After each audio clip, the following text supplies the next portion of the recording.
చూడండి, ఈరోజు 7వ తారీఖు వినాయక చవితి. అంటే పొద్దున్నే అన్ని డిపార్ట్మెంట్స్ కలిపి కౌంటర్ వెయిట్స్, ప్రకాశం బ్యారేజీ మీద కౌంటర్ వెయిట్స్ దిగించే పనిలో ఉన్నారండి.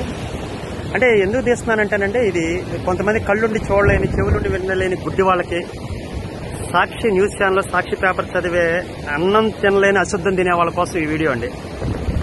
అంటే ఇక్కడ ఏదో ప్రస్తుతం ఉన్న ప్రభుత్వాన్ని పొగట్టమో లేకపోతే పాత గవర్నమెంట్ తిట్టడమో నా ఉద్దేశం కాదు సార్. ఇరిగేషన్ ప్రాజెక్ట్స్ మీద ఉన్నటువంటి శ్రద్ధ ఎలాంటిది అనేది నేను చెప్తున్నాను సార్.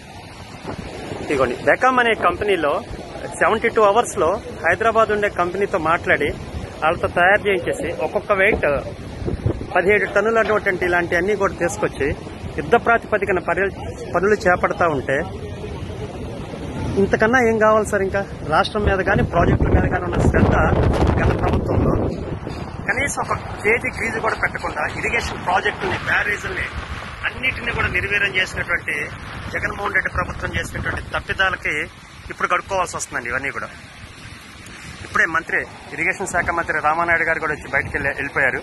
అంటే రే అనక పగలనక, పండగనక పబ్బమనక చేస్తున్నా కూడా ఇంకా విమర్శించే వాళ్ళ కోసం, ఏది పడితే అది విమర్శించి ఎట్లా పడితే అట్లా మాట్లాడే వాళ్ళ కోసం ఇది జస్ట్ నేను షూట్ చేస్తున్నానండి. ఆల్మోస్ట్ 72 గంటల్లోనే హైదరాబాద్ లో కంపెనీలో తయారు చేయించి ఇక్కడ తీసుకొచ్చి బిగించే పనులు చేస్తున్నారంటే చూడండి, సిస్టమ్ ఎంత పర్ఫెక్ట్ గా పనిచేస్తుందో చూడండి. మొత్తం బ్లాక్ చేసి, ప్రకాశం బ్యారేజ్ అంతా బ్లాక్ చేసి డే అండ్ నైట్ వర్క్స్ జరుగుతున్నాయండి. డే అండ్ నైట్ వర్క్స్ ఇప్పుడు మీరు చూస్తుంది ఒక్కొక్కటి 17 టన్నులు అండి.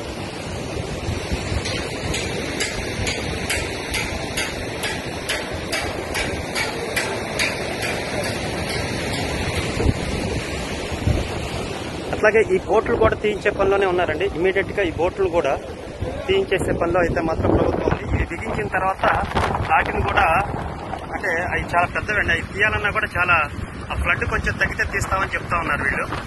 చూడండి,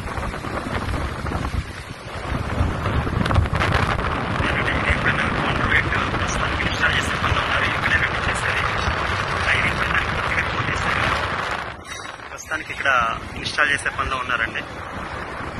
అంటే జనాలు కూడా తెలుసుకోవాలండి ఏం జరుగుతుంది ఏంటి అనే దాని మీద అందరికీ ఒక అవగాహన ఉండాలి.